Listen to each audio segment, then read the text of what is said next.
Можно попробовать начать, да? At the second half of the previous lecture, we introduced some special classes of elements in a sister algebra, namely projections, unitaries, isometries, co-isometries, and partial isometries.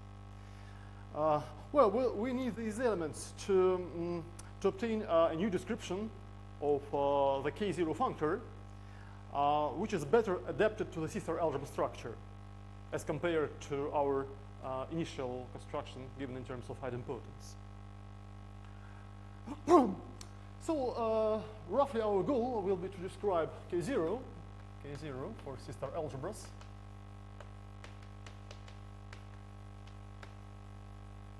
in terms of projections.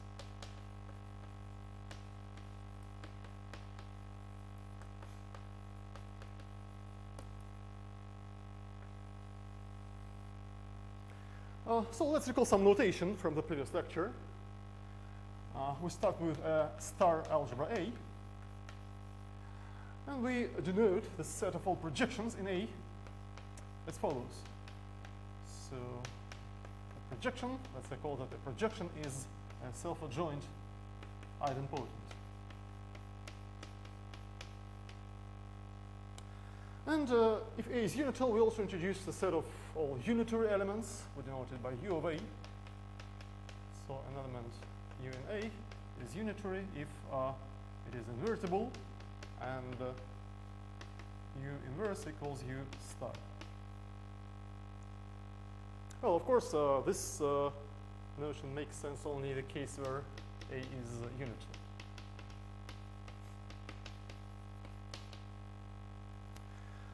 So clearly, U of A is a group. Actually, it's a subgroup in the group of invertible elements. And so it acts by conjugation, like the group of invertibles. U of A also acts by conjugation on A. And this leads to the following equivalence relation.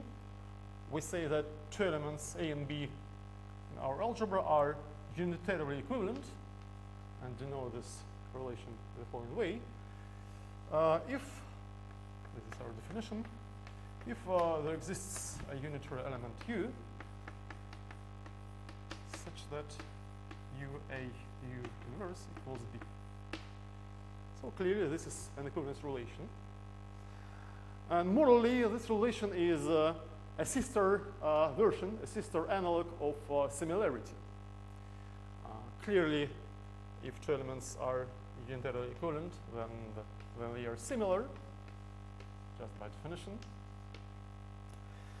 In general, the converse is not true. This is a nice exercise. But what we proved at the previous lecture is that for self-adjoint elements, these two relations are the same. So if we have two self-adjoint elements P and Q,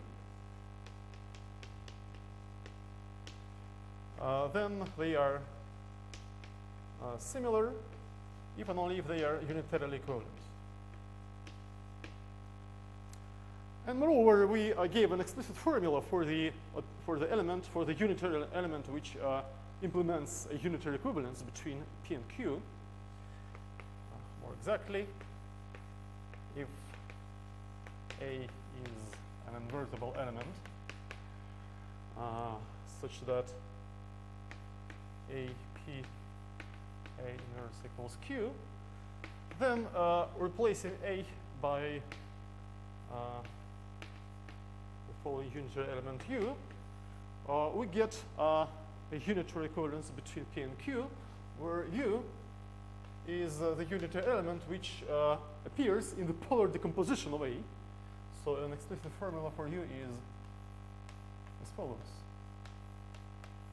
So at the previous lecture, we proved that every invertible element in a sister algebra, in a unital sister algebra, can be uniquely represented as a product of a unitary, namely this one, and the positive element, which is the absolute value of A. So let's recall that we define the absolute value, the modulus of A, to be the square root of A star A. Let's now introduce another equivalence relation for projections, which is a useful substitute for algebraic equivalence.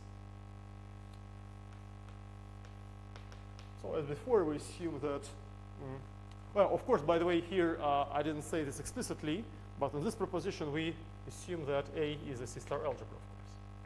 A is a unital C-star algebra. So the definition makes sense for any unital star algebra, but the proposition essentially involves that A is a unital C-star algebra. Otherwise, the absolute value is not defined. Here we use the functional calculus to define this element. Okay, so now if we have a star algebra A is a star algebra, and two projections, P and Q, we say that P and Q are Murray von Neumann equivalent.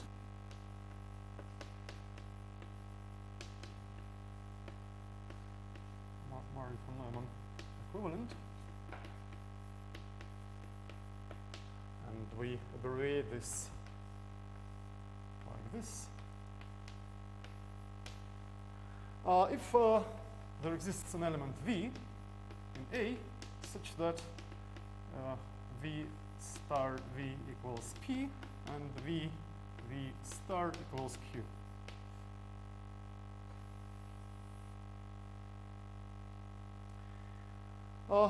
This relation was introduced by Murray and von Neumann in the 1930s when they started an ambitious program of classifying a certain natural class of operator algebras on the Hilbert space. So now these algebras are known as von Neumann algebras. And later, almost about 20 years later, it turned out that this relation is also useful in K-field. Well, it's a simple exercise to show that this is indeed an equivalence relation on the set of projections.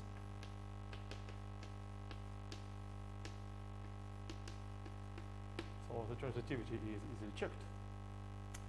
Let's now make some simple observations related to this definition. First of all, if A is a C-star algebra,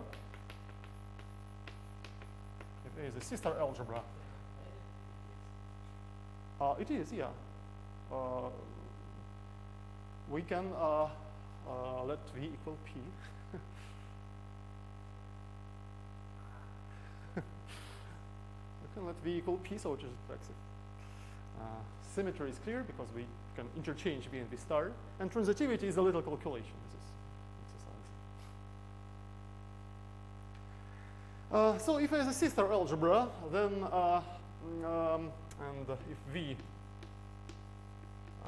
is as in the definition,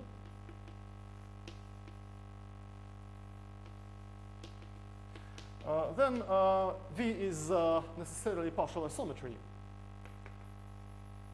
V is a partial isometry. Well, indeed, let's recall that an element of a C-star algebra is a partial isometry, and element V is a partial isometry, if and only if V star V is a projection, or equivalently if V star is a projection. So this was proved at the previous lecture. So V is necessarily a partial isometry, and P and Q, the projections P and Q, are respectively the initial projection and the final projection for V.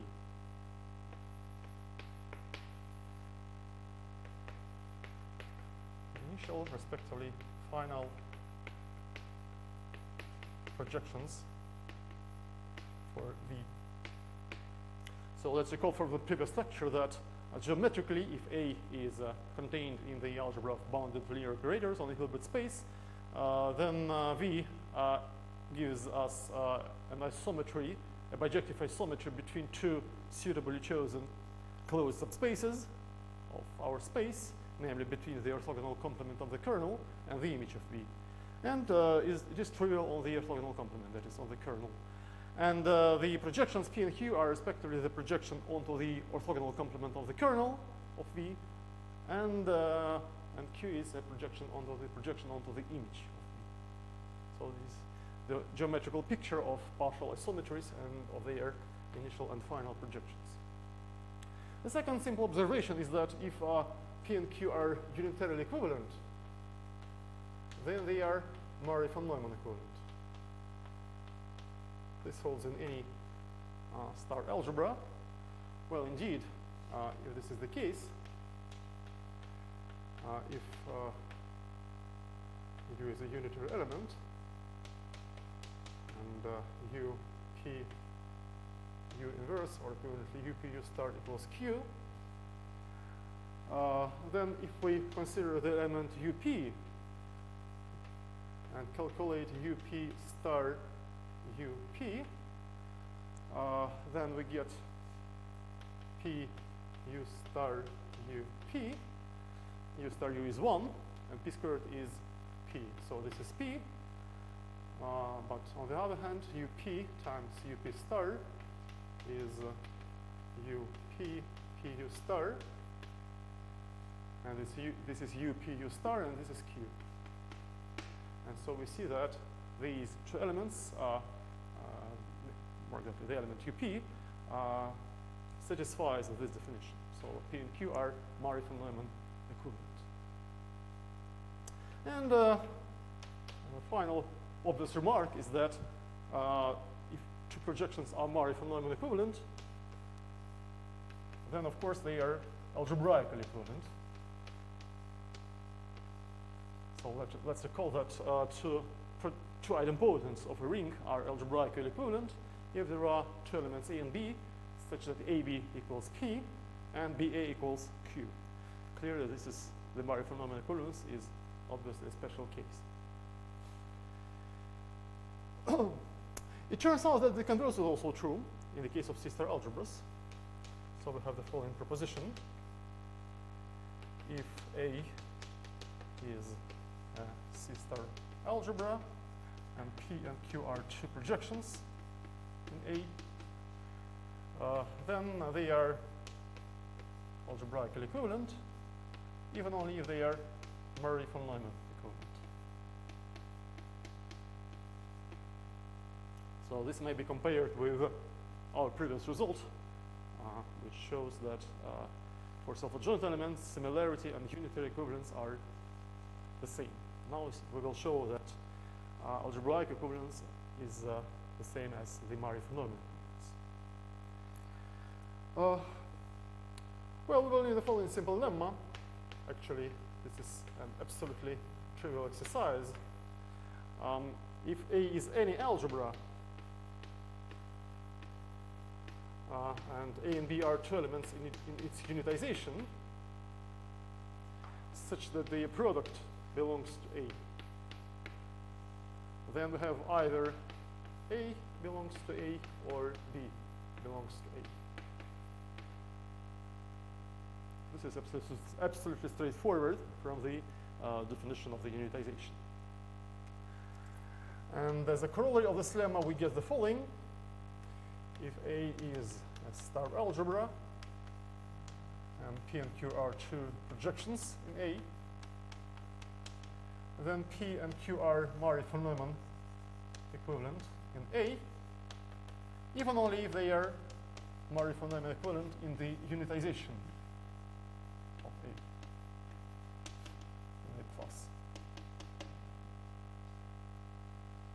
This is indeed immediate from lemma, because if they are, well, first of all, the one-way implication is clear. If they are a Murray von Neumann equivalent in A, then obviously they are Murray von Neumann equivalent in A plus. And to prove the converse, we see that there is an element V in A plus, which satisfies these two equalities. But now, if we apply our lemma, we deduce that this element V is necessarily an element of A. So they are equivalent in A. Well, let's now prove our proposition.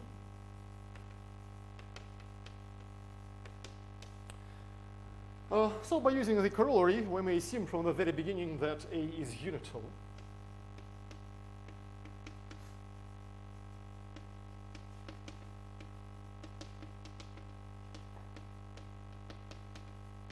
As follows follows from our corollary. If it is not unital, then they are Murray phenomenon equivalent in A plus, then they are automatically Murray phenomenon equivalent in A. So it suffices to consider the case where A is unit.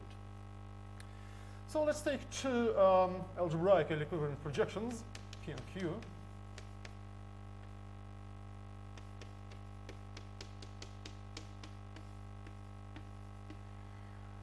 We know that in this case, they are similar in the ring of 2 by 2 matrices.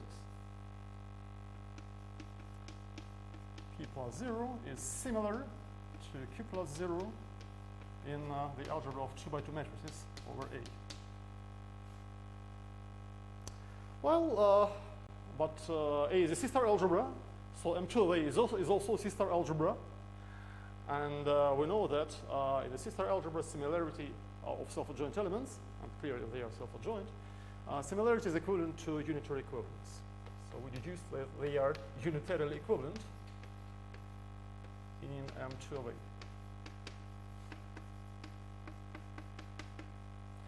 Well, let's choose the respective unitary element. U.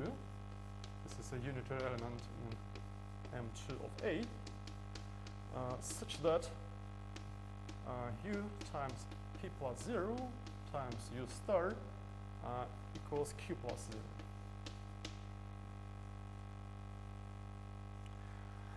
0. And let's introduce the following element. Let W denote the product of U and P plus 0. Or equivalently, if we multiply this equality by U on the right, we see that the same element is equal to Q plus 0 times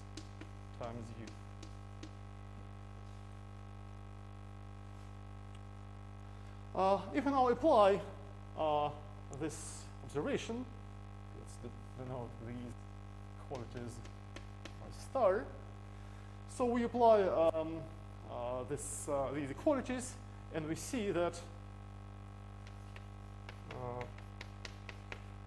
W star W equals P plus 0, and W star equals Q plus 0.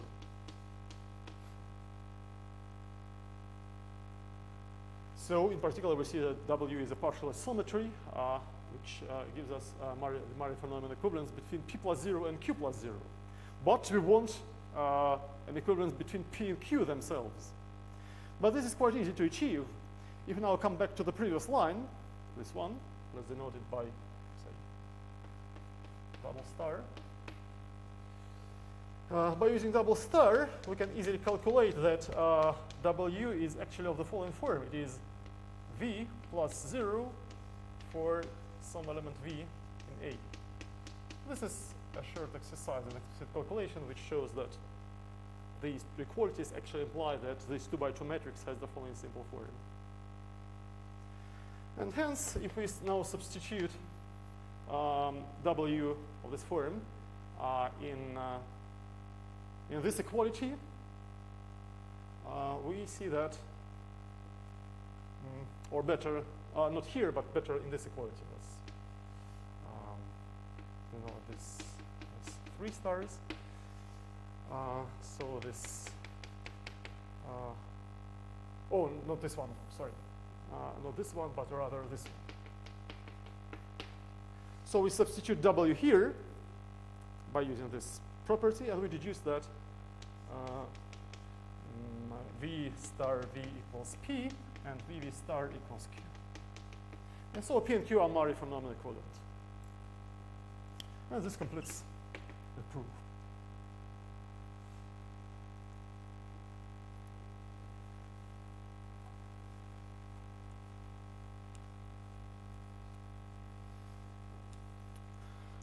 So in summary, if we look again at these two propositions, this one and the proposition which was proved at the end of the previous lecture, we see that for any unital C-star algebra, the algebraic equivalence is the same as the Murray phenomenon equivalence, and the similarity is the same as unitary equivalence on the set of all projections.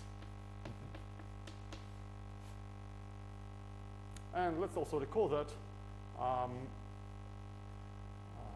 these similarity implies algebraic equivalence, unitary equivalence implies Murray-von-Neumann equivalence, and the converse application holds at the level of 2 by 2 matrices. If we have two, actually we have already used this in the proof. If we have two algebraically equivalent idempotents, then they become similar in the algebra of 2 by 2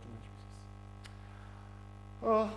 Well, so far, this information tells us nothing about K-theory, because originally K-theory was constructed, K0 was constructed in terms of idempotents rather than in terms of projections. So our next goal will be to show that idempotents can be replaced by projections in our picture of K0 if we work in the context of C-star algebras. Before we do it, let's recall some standard definitions from topology. Suppose that X is a topological space and Y is a subset of X equipped with the induced topology. And let I denote the inclusion map of Y into X. Then we say that Y is a deformation retract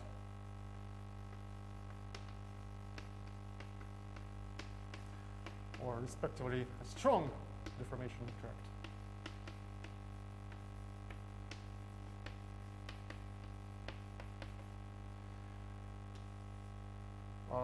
Of X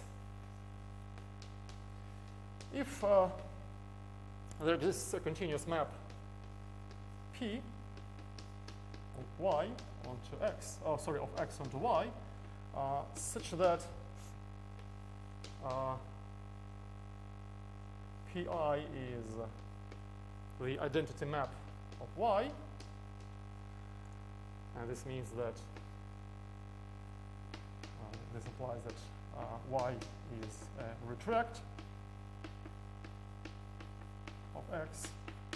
So the existence of such P, just by definition means that Y is a retract of X. And second condition is as follows: we require that the composition of Y and P, so this is a map from X to itself, is homotopic to the identity map of X. This is in the case of the deformation retract. And for the strong deformation retract, we ask a little bit more. We require that this composition, I and P, is homotopic to the identity map of X relative to Y, which means that every point of Y is fixed by the homotopy. So let's say this explicitly.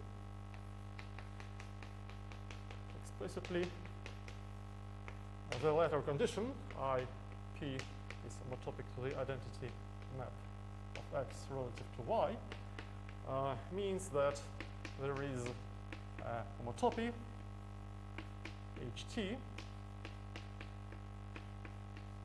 that is a family of continuous maps from X to itself, such that the respective function from the product of X by the interval to X is continuous, such that H0 is the identity map of X, H1 is IP, and every HT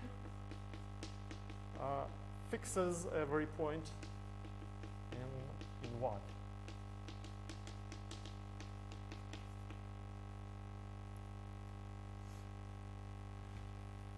And this homotopy HT is called a strong deformation retraction of X onto Y.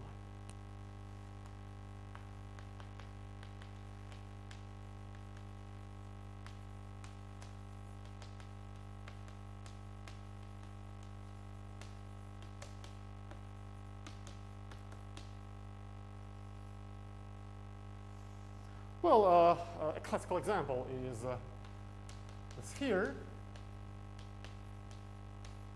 n-dimensional sphere is a strong deformation or tract of Rn plus 1 minus 0. And the respective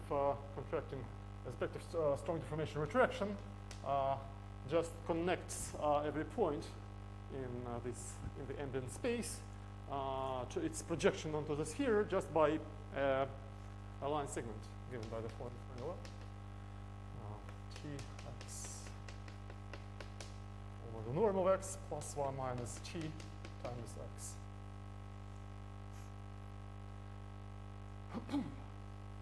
So now our goal will be to prove the following theorem.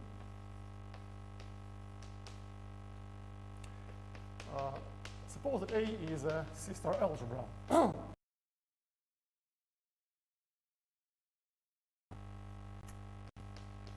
A is a strong deformation retract of the set of all idempotents. And second, if A is unital, then the unitary group of A is a strong deformation retract of the group.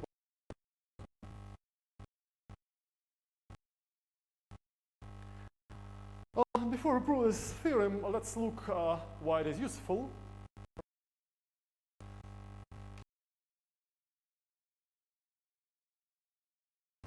To the notion of a strong deformation retraction.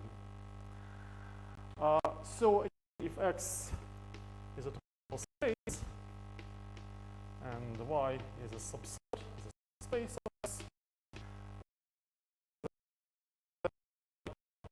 a retract is retract, and we have 2 points, a little y, y. They are homotopic,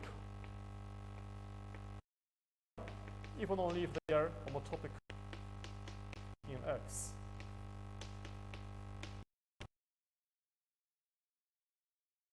The implication is obvious, and they are homotopic in X, so there is a continuous path connecting y1 and y2 in X. We simply apply the P, compose this map with path with P, and get a path between y1 and y2, which is contained in y. And moreover, we know that if y is deformation retract of X, then every point X in X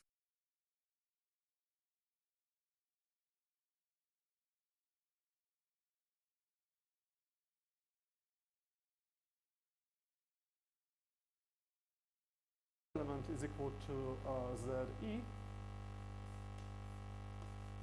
So as a result we get E. So EP equals P and PE equals E. And so this implies that E minus P squared is 0. This is E plus P minus EP minus PE. This is 0. Hence we can construct, by using this property, we can construct a very simple path of invertibles in our algebra, or more exactly in the unitization of our algebra. Let now, for every t in the unit interval from 0 to 1, consider the following element. Ut is 1 plus t times E minus P. So it, of course, it depends on E. Continuous. And t is in the interval 0, 1. So what can we say about this element? Since E minus P squared is 0, it follows that ut is invertible. And the inverse element is 1 minus t times e minus p.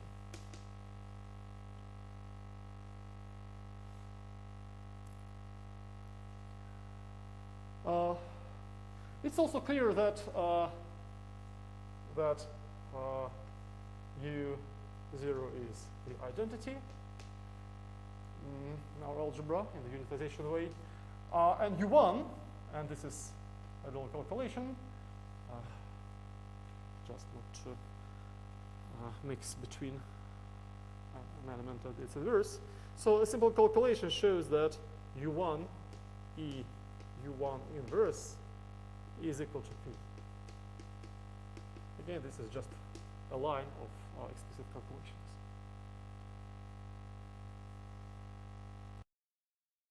So we can easily construct deformation retraction. Let's now consider the following function: f of et. This is ut of e times ut inverse of e.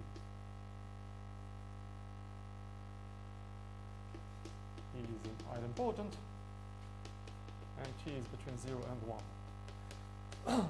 So it follows from the above equalities that f is a strong deformation retraction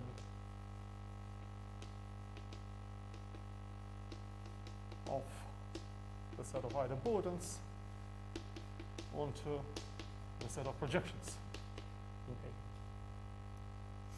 A. Well, indeed, if t is 0, then f of E0 is E because of this. If t equals 1, then f of E1 is P because of this. Clearly, it is continuous. And finally, we have to show that every element, every projection is fixed under the homotopy. Well, if E is a projection, if E is a projection, then P equals E. So ut is just 1.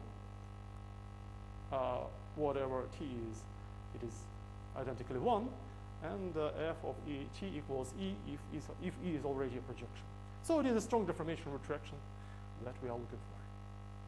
And this completes the proof of the first part of our theorem. By the way, so far we didn't use our continuity result. It will be essential in the proof of the second part of the theorem. Actually, the second part is much easier. We want to construct a strong deformation retraction of the group of invertibles onto a unitary group. So for every invertible element of our algebra and for every t, let's consider the following function f of at given by the following explicit formula. We take A and multiply it by the modulus of A inverse. So let's recall this is the unitary element which appears in the polar decay. So now we want to multiply this by something, by a suitable path, which connects the absolute value of A with the identity. How to find such a path? Well, of course, we can always take a line segment, but this is not a good choice because we want a path which is entirely contained in the invertibles. So the suitable path is given by the following formula.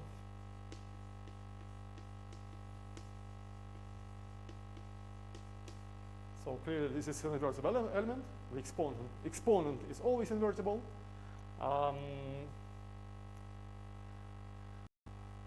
And it is exactly what we're looking for. So f is continuous. So it takes a cross times interval to a cross, and it is continuous by this corollary.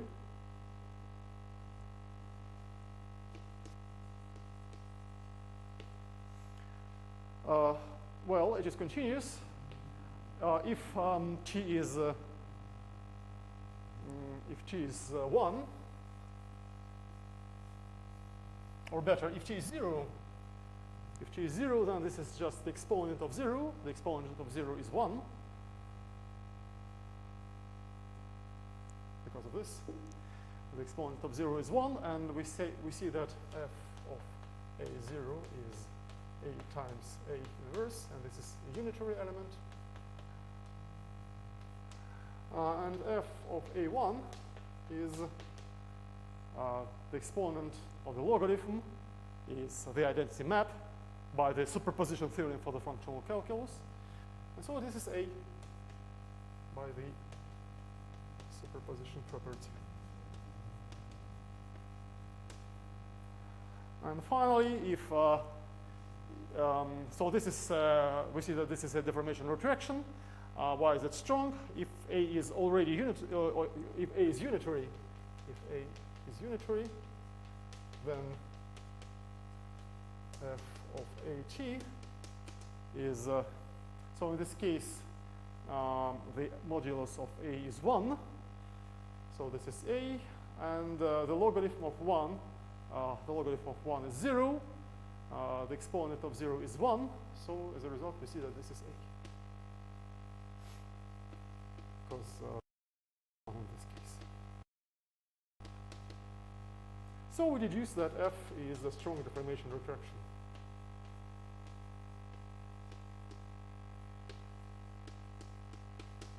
Of the group of invertibles onto the unitary group. And this completes the proof.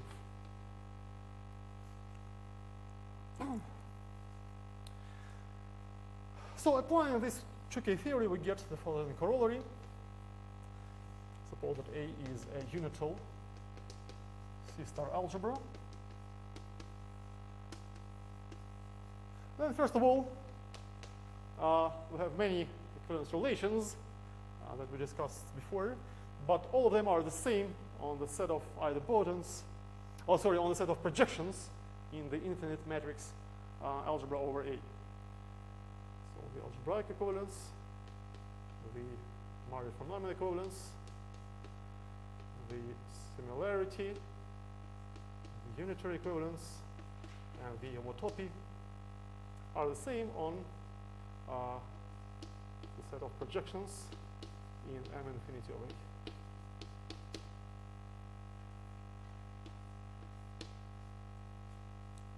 This follows from our earlier results, and applied to K-theory, we deduce that K0A is isomorphic to the Grothendieck group of the following semigroup. We take the projections in A and consider the quotient modulo any of these equivalence relations. No, sorry, not of A, of course, of M infinity of A. M infinity of A modulo any of these relations.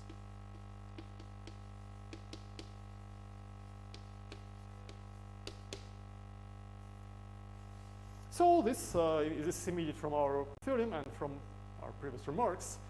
So since for any n, the inclusion of projections in M of A into the idempotents of M of A induces a bijection between the respective path connecting components, then we get a bijection between this set and the respective set where we have idempotents instead of projections. And clearly this bijection respects direct sums. So the operation, the semigroup operation, is given by taken by forming the block diagonal matrix.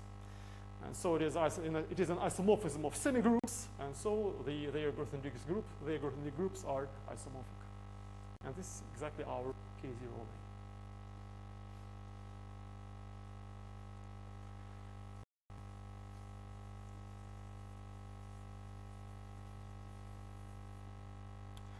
So let me now make a short announcement of what we are going to do next.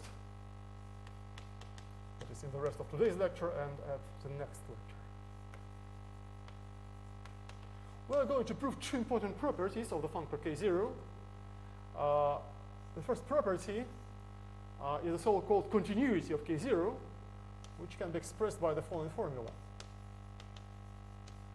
So K0 commutes with inductive limits.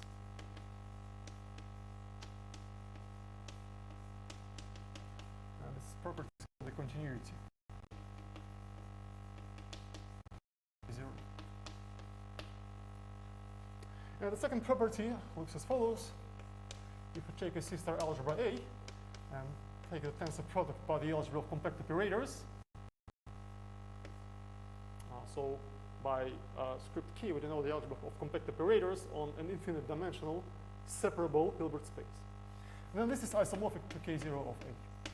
And this property is called the stability. Stability of K0. So it is stable under tensoring by the compact operators.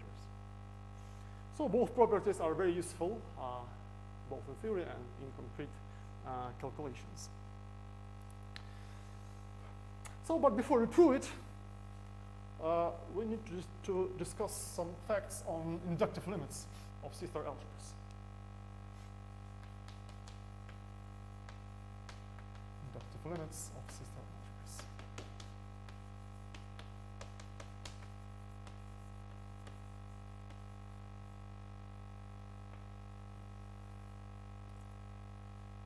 Well, I'm not assuming familiarity with inductive limits in categories. So before we construct inductive limits of C-star algebras, so let's recall some definitions from category theory.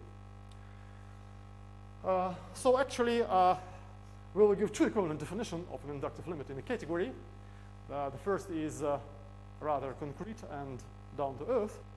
And the second approach is equivalent. It is much more compact, at least from the typographical point of view, but is a bit more abstract. So let's start with the concrete approach to inductive limits. Suppose that we have a category A, script A is a category, and a directed poset I, a directed partially ordered set. By definition, an inductive system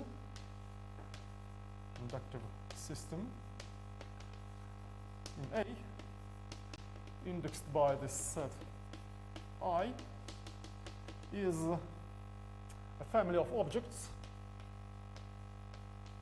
as denoted then by AI, a family of objects indexed by I,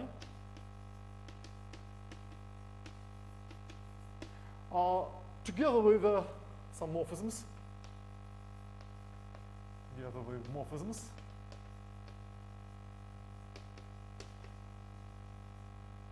phi ij, which act from AI to ij and are defined for all pairs of indices I and j such that I is less than or equal to j.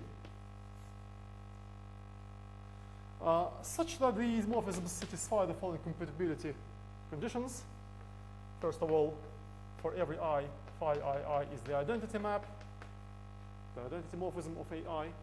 And second, if we have three indices, I, j, and k, such that I is less than or equal to j, and j is less than or equal to k, then if we first apply phi ij, and then phi j k, then we get phi I k, whenever I is less than or equal to j, and j is less than or equal to k. So this is an inductive system. A special case, an important special case, as is an inductive sequence, which corresponds to the case where the set I is just the set of natural numbers with a standard order relation. And let's observe that such a sequence is completely determined by the following simple diagram: A1, A2, A3, and so on, together with arbitrary morphisms phi 1, 2, phi 2, 3, phi 3, 4, and so on. Well, indeed, if we have such a picture, then to get an inductive system, we simply let phi I equal to the identity map just by definition. And to define phi ij, where I is less than or equal to j, we simply compose the respective errors.